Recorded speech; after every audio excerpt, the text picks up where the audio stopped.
In another move towards total and complete authoritarianism, the Trump White House has gone completely back on what White House Press Secretary Sean Spicer previously said about blocking media access, and decided to block media access to media outlets they don't like at a recent gaggle in Sean Spicer's office. And we have the leaked audio confirming the real goal here. White House Press Secretary Sean Spicer barred reporters from a number of large media outlets from participating in this scheduled press gaggle on Friday. As a reminder, 2 months ago in a panel discussion, Sean Spicer insisted that open access for the media is, quote, what makes a democracy versus a dictatorship, by his own definition, doing something that makes us more of a dictatorship.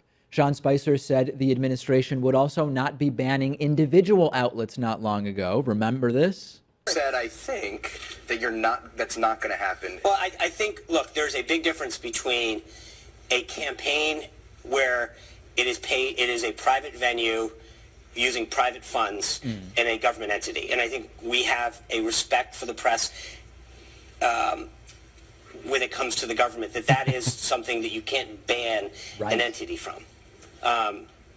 Conservative, liberal, or otherwise. I think that's what makes a democracy versus a dictatorship.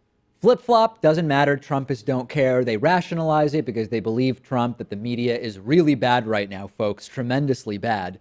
Look at who was in and who was out of this off-camera gaggle in Spicer's office. Out, Politico, CNN, New York Times, BuzzFeed, LA Times, Daily Mail. Well, okay, that one maybe makes sense. The Hill, New York Daily News, and BBC. AP and Time boycotted the gaggle in defense and solidarity with the banned outlets.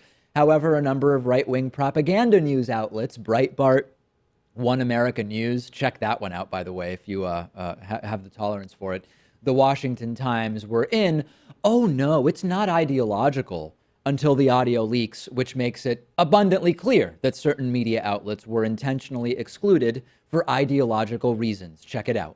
Are CNN and the New York Times not in here right now because you're unhappy with their reporting? And why are they not in here? Because we had a pool and then we expanded it. We added some folks to come cover it. But there's enough room for others. It was my decision to decide, to expand the pool. We're going to aggressively push back. We're just not going to sit back and let, false narratives, false stories, inaccurate facts get out there. And there it is. This is a pushback against what they call a false narrative and false stories. This is dangerous, and I hate to tell you, if you're waiting around for the Trumpists to wake up and realize this is all an authoritarian nightmare, Pat, you need to stop waiting, because it's not going to happen. Some of them are what's called in poker pot committed. They've invested enough in what's happening that they're not getting out, even if they're deep down starting to have doubts. And then others are falling for the alternate reality that Trump has built, where you can only trust him, you need to be tough with media, blah, blah, blah.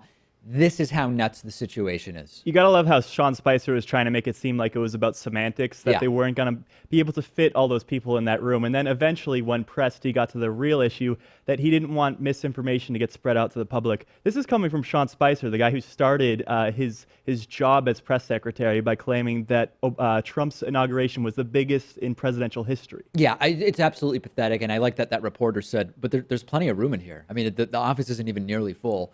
And to further illustrate how insane the situation is, Fox News' Shep Smith is again standing up to Trump. Fox News, that's right, that's what I said, saying CNN isn't fake news and the Trumpists still don't care.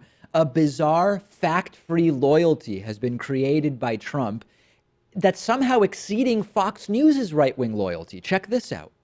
This all came to a head after a series of events.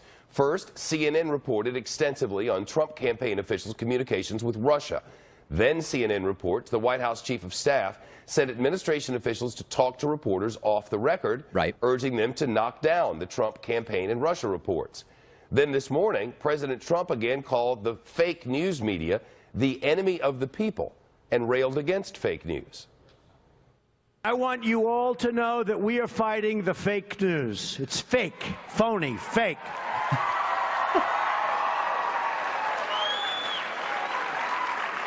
A few days ago, I called the fake news the enemy of the people, and they are. They are the enemy of the people. Because they have no sources, They just make them up when there are none. He later said he was referring to the Washington Post, which reports it had 9 sources on its report. The president said flatly he doesn't believe them. For the record, fake news refers to stories that are created, often by entities pretending to be news organizations, solely to draw clicks and views and are based on nothing of substance. In short, fake news is made-up nonsense delivered for financial gain. CNN's reporting was not fake news. Its journalists follow the same standards to which other news organizations, including Fox News, adhere. Senior administration officials regularly speak without attribution so that the public can be informed of what our government is doing. It wasn't just Shep Smith, also Brett Baer from Fox News saying banning these outlets from the gaggle was absolutely incorrect.